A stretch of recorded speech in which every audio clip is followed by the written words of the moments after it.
सबके अंतर दया समाई, सबके अंतर दया समाई, सबके अंतर दया समाई, सबके अंतर दया समाई।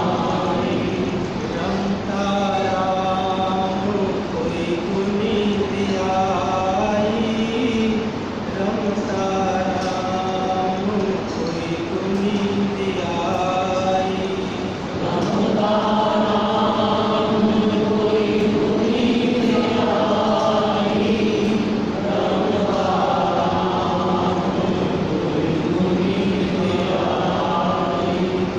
आपे तेले आप नियारा, आपे खेले आप नियारा, आपे खेले आप नियारा, आपे खेले आप नियारा।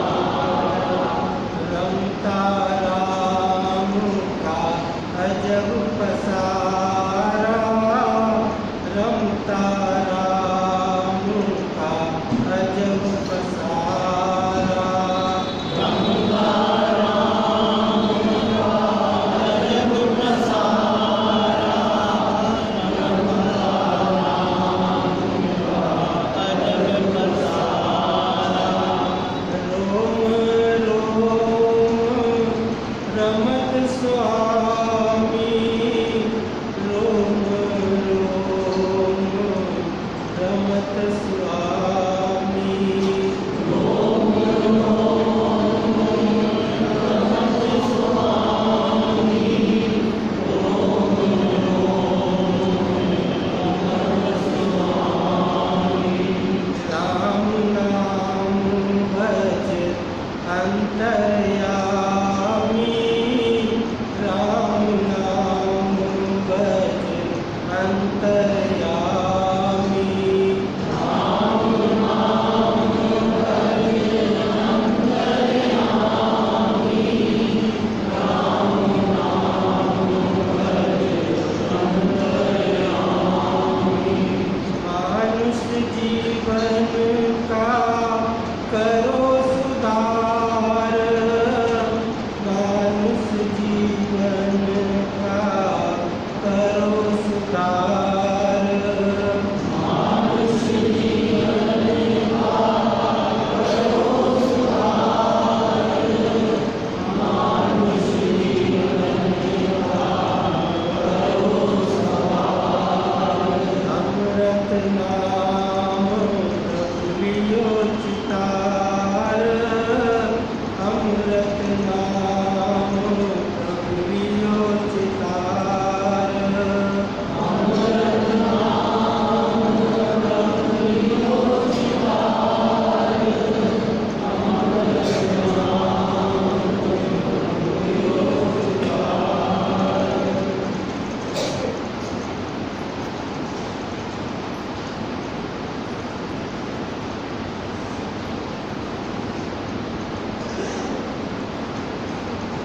योग वशिष्ठ में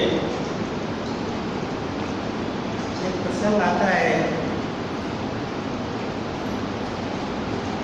देवताओं के गुरु बृहस्पति और उनके पुत्र कच्छ का ये संवाद है। बड़े ध्यान से सुने और इसमें देखें कि शास्त्र हमको क्या मार्ग दिखा रहे हैं, क्या संदेश दे रहे हैं। देखते हैं, कच्छ का अभी बाल्यकाल समाप्ति हुआ था और जो ही यौवन आरंभ हुआ, त्यों ही वह संसार सागर को तर जाने के लिए कटिबद्ध हो गए। कुछ लोग ऐसे संस्कार लेकर पैदा होते हैं कि बचपन से ही उनके अंदर ये ईश्वर भक्ति और संसार के रहस्य को जानने की, ईश्वर को जानने की प्रबल इच्छा लेकर उनका जन्म होता है। तो यही स्थिति थी उनकी। कह रहे जो ही यौवन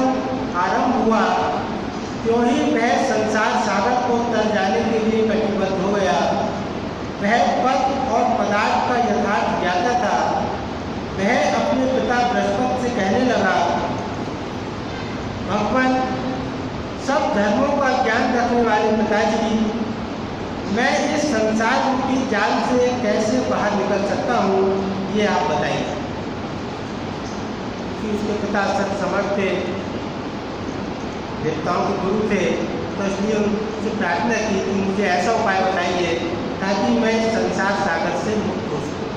हम लोग भी ईश्वर भक्ति करते हैं, यही अभिलाषा सब सुना है कि ईश्वर का दर्शन प्राप्त होने से, ईश्वर भक्ति करने से संसारिक दुखों के साथ व्यक्ति आवागमन के चक्र से मुक्त हो जाता है और बंधन से मुक्त हो जाता है। तो यही उसने अपनी जिज्ञासा प्रकट की। बृहस्पति बोले, पुत्र, अनंत रूप हजारों मगरों के निवास स्थान इस संसार सागर से किसी प्रकार के उद्वेग के बिना किए गए सर्व त्याग से तत्काल ही प्राणी बाहर निकल सकता है। कह रहे हैं संसार सागर से किसी प्रकार के उद्वेग के बिना, मतलब एक कई बार ऐसा होता है कि हम लोगों को जब बड़ा कष्ट आता है, बड़ा संसारिक दुख आता है, तो मन में वैराग्य होता है, लेकिन वो सब क्षणिक होता है। तो ऐसे वैराग्य का कोई मूल्य नहीं होता, इसलिए वो कह रहे हैं बगैर किसी उद्वेग के, अर्थात एक साधारण रूप में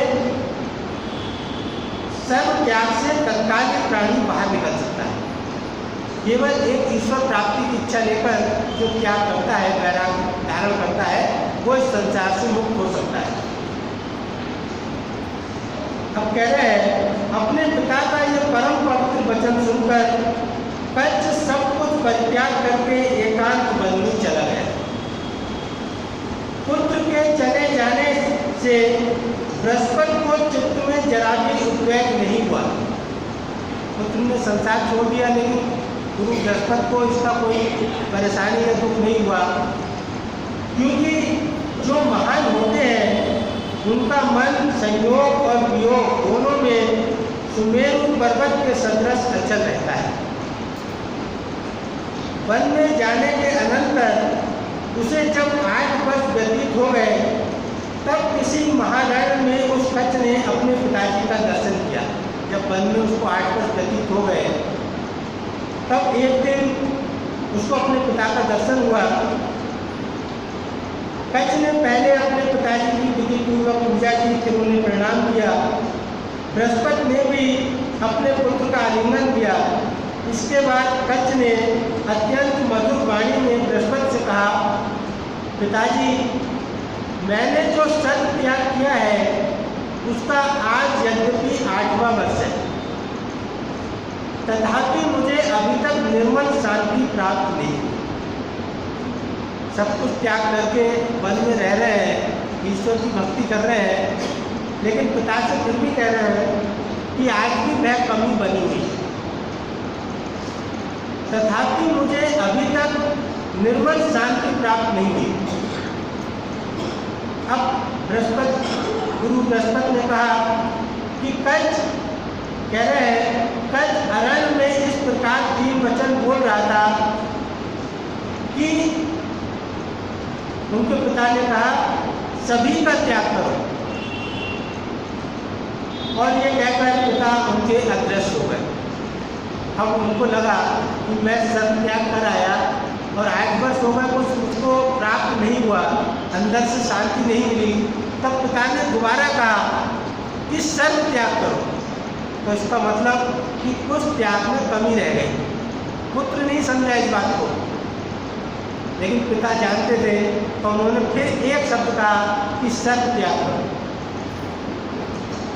यूँ कहकर बृहस्पति आकाश में जाकर अदृश्य हो गए। बृहस्पति के चले जाने के अनंतर कच्छ ने अपने शरीर पर से बलकल आदि का भी त्याग कर दिया और शरद काल के आकाश की तरह वह दिगंबर हो गए।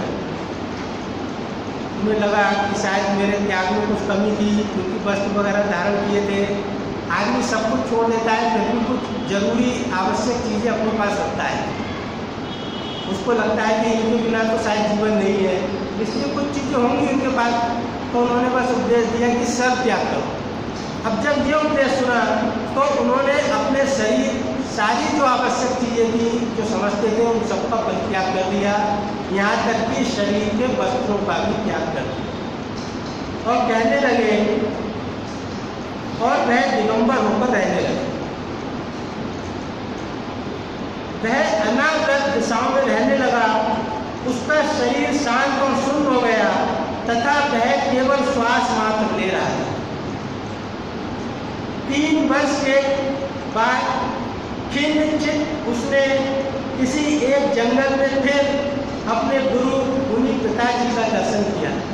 जैसे जब गुरु होता है और उसका पूर्ण समर्पण होता है तो महाराज जी खुद का करते थे कि प्रेमी ये हमेशा तुम्हारे अनुसरण है।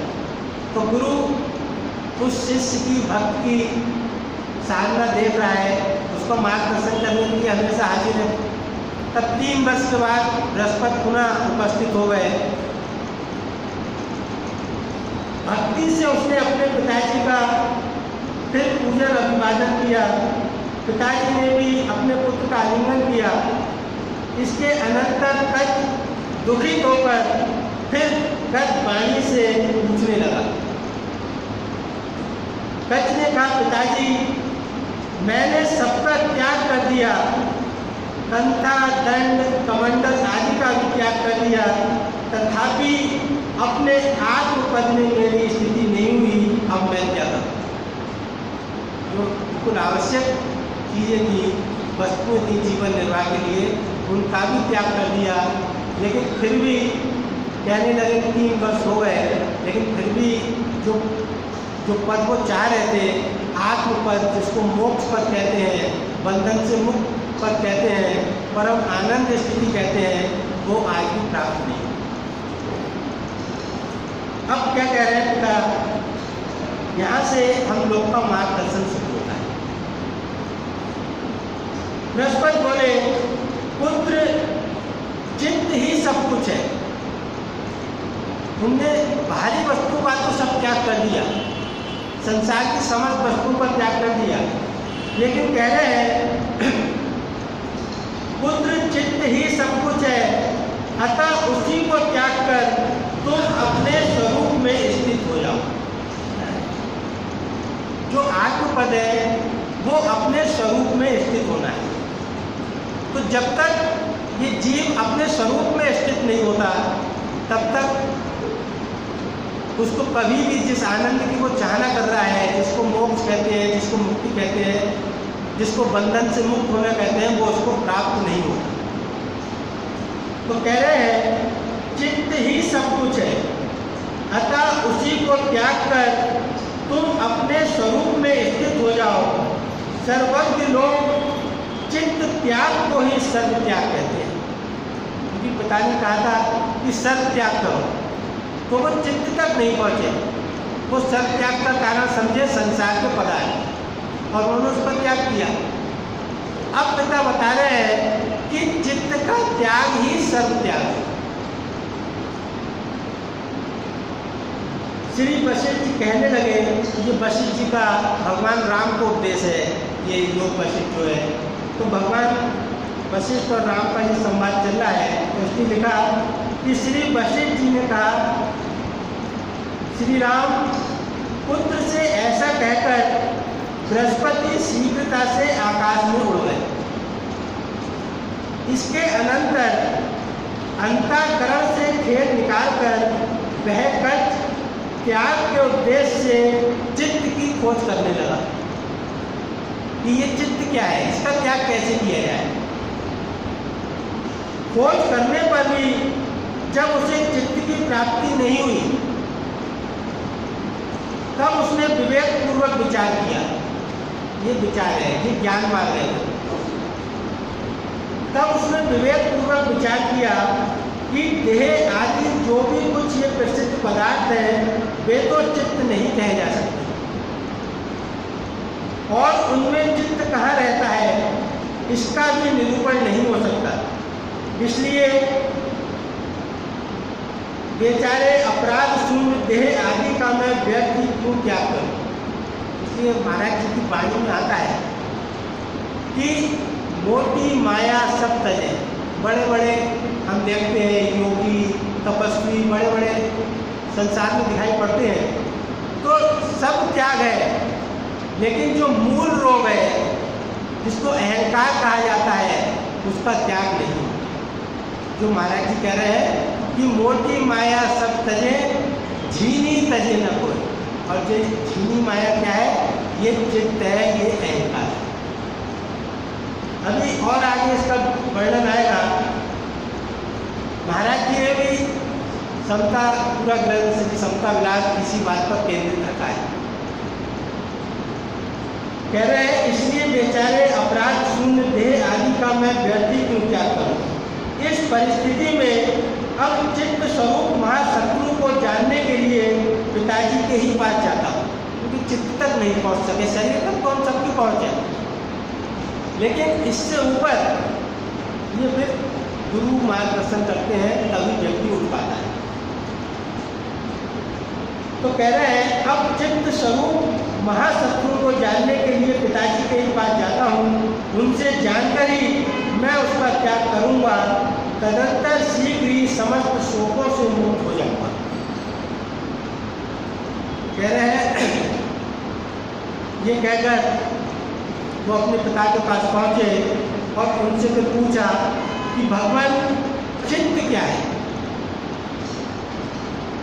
भगवान चित्त क्या है, इसका आप मुझे उपदेश दीजिए और चित्त का स्वरूप भी समझाइए जिससे कि मैं उसका त्याग कर सकूं। बृहस्पति ने कहा आयुष्मान चित्त तत्व महानुभाव, अर्थात जिन्होंने इस तत्व को जाना है, जिन्होंने इस आत्मस्थिति को, जो आत्मस्थिति के पुरुष हैं, जिन्होंने इस ईश्वर का साक्षात्कार किया है, आत्म साक्षात्कार किया है, उनको कहा चित्त तत्व। तो जो चित्त तत्व को महानुभाव है वे अहंकार को ही चित्त जानते हैं। ये देखिए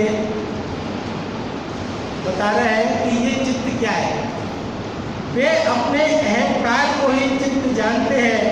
अतः प्राणी का जो ये भीतरी अहम भाव है वही चित्त कहा जाता है।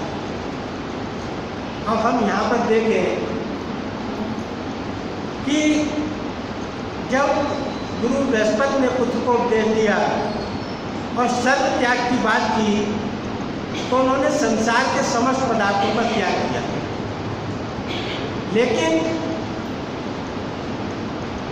जो त्यागने की वस्तु है वास्तव में, जिसको कह रहे अहम का त्याग, ये शायद ही बिरला कोई त्याग कर पाता। और ये सबसे बड़ा मूल रोग इस संसार सागर का है, इस भव सागर का है। क्योंकि भव सागर से तो हम छूटना चाहते हैं, इस आवागमन से छूटना चाहते हैं, इस जन्म और मृत्यु से छूटना चाहते हैं, और इसी के लिए वो अपने पिता के पास गए। तो पिता का क्या निर्णय था कि सर्व त्याग करो, अर्थात इस चित्त का त्याग करो। लेकिन अज्ञानवश क्या होता है कि हम संसार के पदार्थों का त्याग करते हैं, बहुत बड़े बड़े कर्म करते हैं, और अज्ञानवश ये अहंकार और बढ़ता जाता है। ये हम सबके साथ होता है।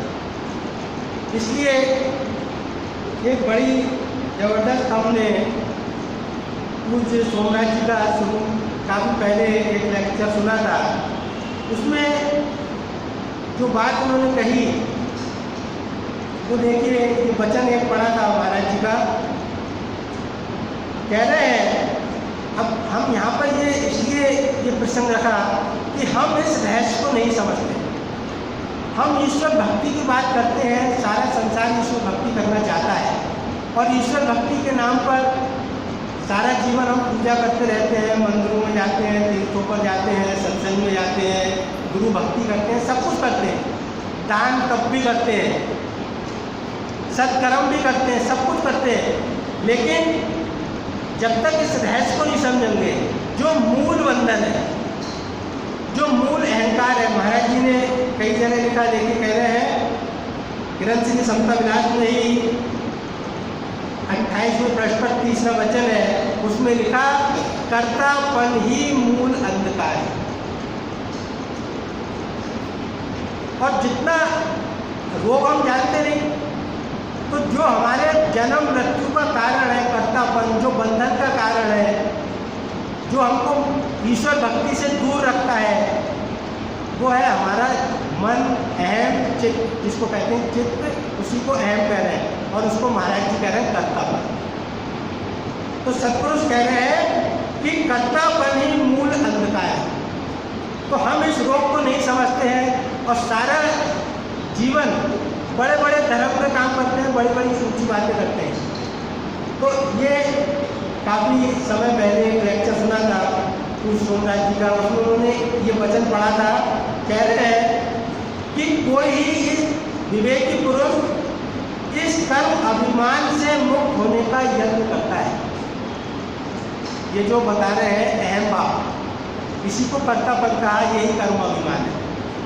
कह रहे हैं कोई ही विवेकी पुरुष इस कर्म अभिमान से मुक्त होने का यत्न करता है और कोई ही साधना युक्त पुरुष निकर्म सिद्धि को प्राप्त होता है, यानी समता आनंद को अनुभव करता है।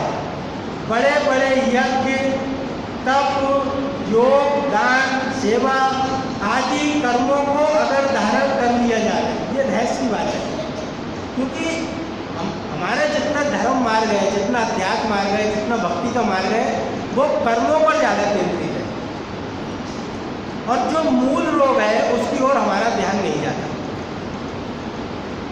और ध्यान ना जाने के कारण जितने ये कर्म बढ़ते जाते हैं, हम सब खुद ही उठा के देख रहे हैं अपना जीवन, उतना हमारा ये अहंकार बढ़ता जाता है।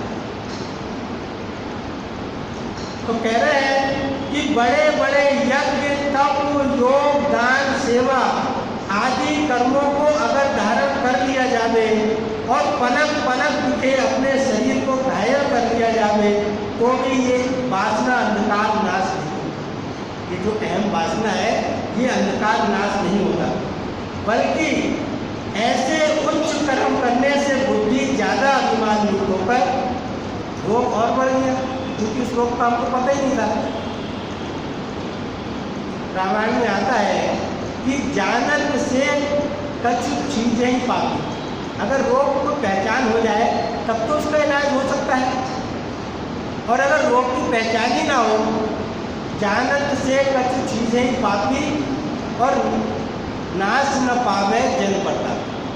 और अगर उस रोग को जाना नहीं तो आप कितना इलाज करते रहो, उसका कभी नाश नहीं हो सकता। तो हमारा जो मूल रोग है, हम इस रोग को तो जानते नहीं और संसार के कर्म करते रहते हैं और रोग और बढ़ता है।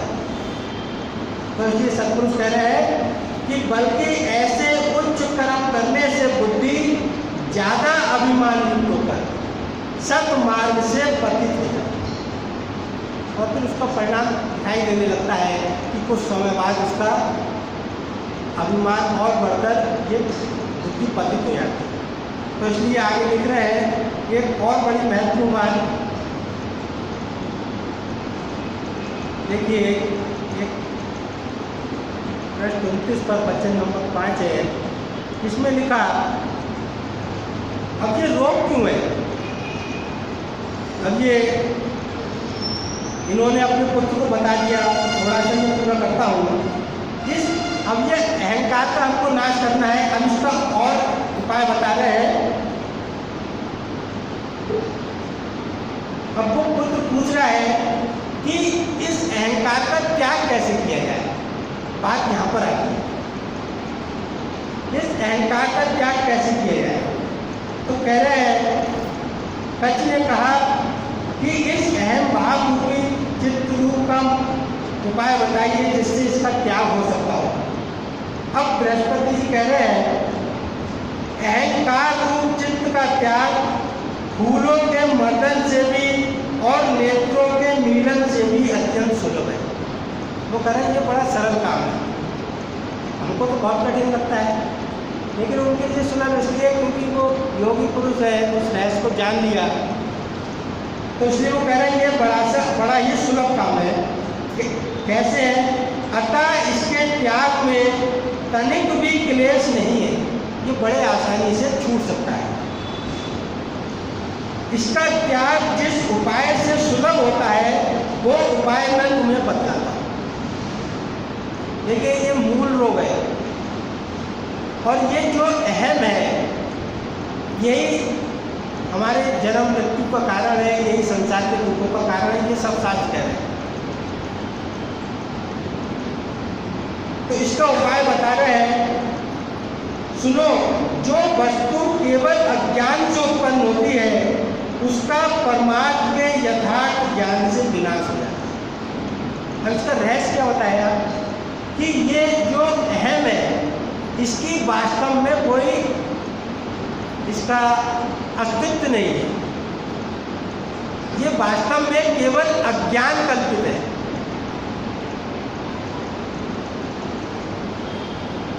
इसका कोई अस्तित्व नहीं है, उसका परमार्थ के यथार्थ ज्ञान से विनाश होगा। जब हम सत्य समझ लेंगे तो उसका नाश हो जाएगा। पुत्र, जैसे मिथ्या भ्रम कुछ वस्तु नहीं है, वैसे ही अहंकार भी वास्तव में कुछ है नहीं। अज्ञानियों की दृष्टि से ये उसी प्रकार असत होता है, असत होता हुआ भी सत सा प्रतीत होता है। ये कह रहे हैं कि इस अहम भाव का वास्तव में कोई अस्तित्व नहीं है, ये अज्ञान के कारण उत्पन्न हुआ है। महाराज जी ने क्या कहा? कर्तापन के अभिमान में अपना कल्पित रूप धारण करता है। देखिए, वो कह रहे हैं अज्ञान है और यह कह रहे हैं कल्पित है। इस कल्पित का मतलब क्या होता है? केवल कल्पना, जो वास्तव में नहीं है। कर्तापन के अभाव में अपना कल्पित रूप धारण करता है और उसी स्वरूप का अभिमानी होकर अनेक कर्म और कामना को प्राप्त होता है। ये अंधकार माया का खेल है। देखिए, साफ कह दिया, कल्पित है और माया का खेल है और ये अज्ञान है। लेकिन इस अज्ञान में, इस कल्पना में हम सारा जीवन व्यतीत कर देते हैं और जब ज्ञान हो तो वो कह रहे हैं इस अहंकार को तुम असत समझो, क्योंकि मिथ्या खरगोश के सींगों का त्याग और ग्रहण क्या है? जैसे खरगोश के सींग नहीं होते, लेकिन अगर वो कह रहे हैं जब मिथ्या खरगोश है तो उसके सींग होना और ना होना एक बराबर है। थोड़ा सा अपने जीवन पर इसकी निगाह डालें कि ये असत है, अज्ञान है, कल्पित है, फिर भी हमको इतना सत्य क्यों दिखाई देता है?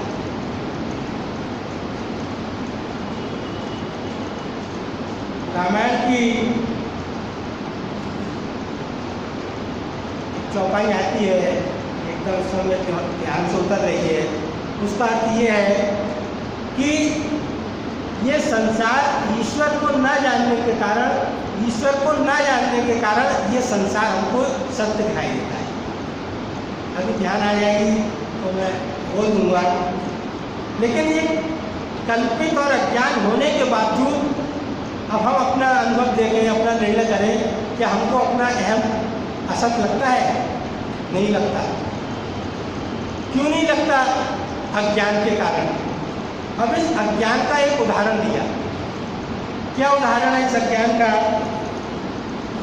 एक बार एक व्यापारी था जो ऊँटों का व्यापार करता था।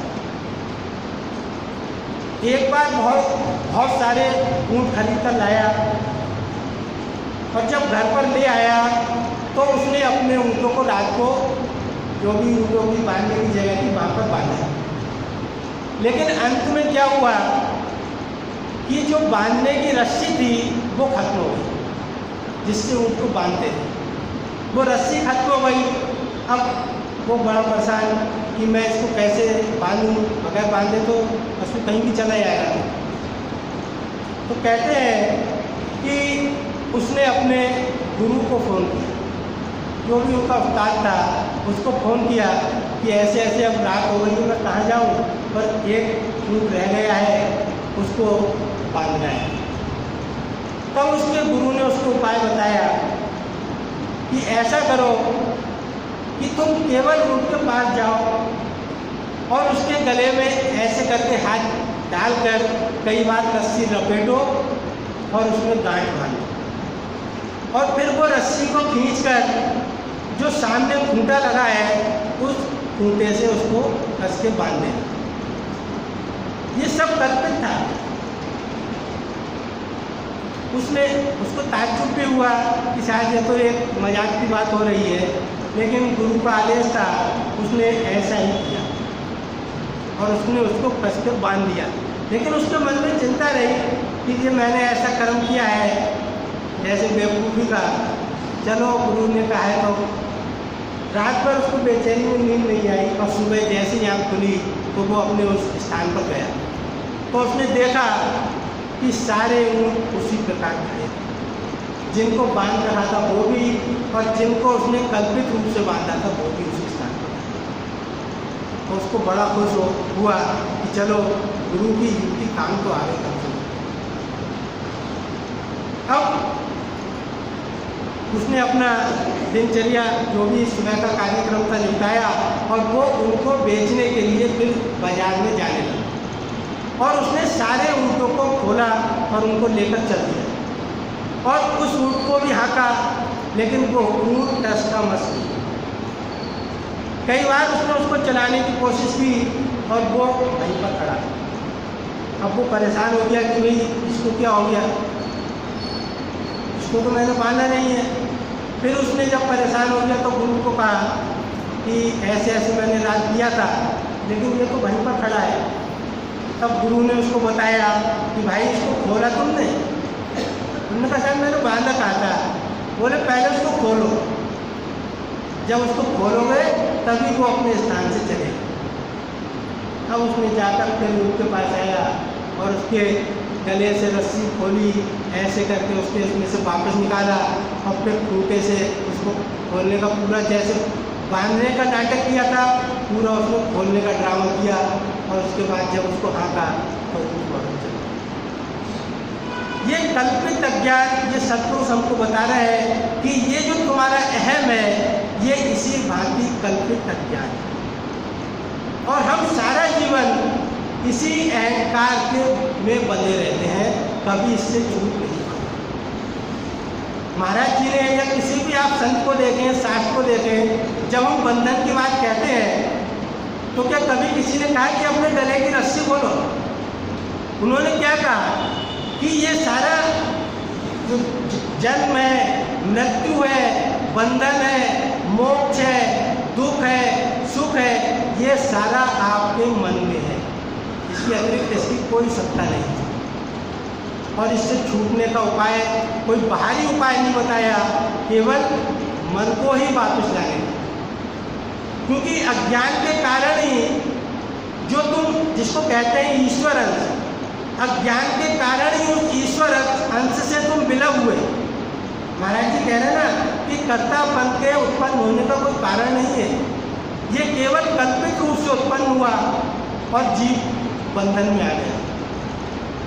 तो इसलिए इससे छूटने का क्या उपाय है? शास्त्रों ने केवल एक ही उपाय दिया, इसी को भक्ति कहते हैं। भक्ति कोई बाहरी कर्म नहीं है, लेकिन हम सारा जीवन भक्ति के नाम पर सब बाहरी कर्म करते रहते हैं, फल कुछ नहीं प्राप्त। महाराज जी एक इसमें धोआ और शब्द कहा था उस सोमनाथ जी का कि करनी करनी आस में अमोलक जन्म गवाए। बहुत सारा जीवन करनी करनी में खत्म हो गया। करनी करनी आस में अमोलक जन्म गवाए, निस्बिन बंधन 100 गुना अंत जाए पछताए। निस्बिन बंधन 100 गुना। और जब तक, इसलिए वो कह रहे हैं कुछ बातें दास के मुंह से अच्छी भी नहीं लगेंगी, लेकिन जो संत है वही कहते हैं, या जिन्होंने इस योग मार्ग पर तरक्की की है वो लोग कहते हैं।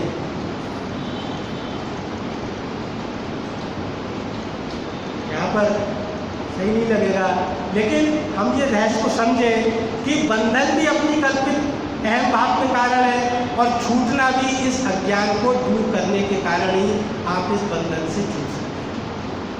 तो इसलिए हम इस रहस्य को समझें।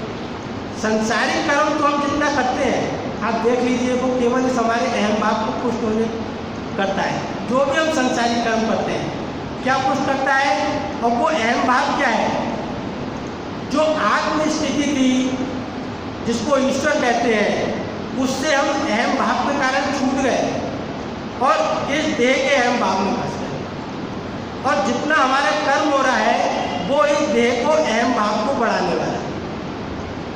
और दुर्भाग्य से हम ईश्वर भक्ति के मार्ग पर चलते हैं या सत्कर्म करते हैं, वो भी इस देह के अहम भाव को बढ़ाने वाले होते हैं। तो इसलिए वो कह रहे हैं कि निस्दिन बंधन सौ गुना। तो इसलिए जब भी हम कोई कर्म करें, चाहे सांसारिक कर्म हो या आध्यात्मिक कर्म हो या ईश्वर से भक्ति के संबंध में कर्म हो, तो कम से कम इतना ध्यान अवश्य रखें कि कहीं हमारा इससे अहम भाव तो नहीं बढ़ रहा है। तो इससे छूटने का उपाय क्या है? इससे छूटने का उपाय हम बार बार सुनते हैं कि सकल जगत का कर्ता जानो। ये बात क्यों कही गुरुदेव ने? ये बात वाणी में क्यों आती है? क्योंकि हम कर्म अभिमान हमारा और बढ़ता जाता है। इसलिए बार बार ये बात सिखा रहे हैं कि सकल जगत का कर्ता जानो एक भगवान, आप अकर्ता हो रहो, यही सार है।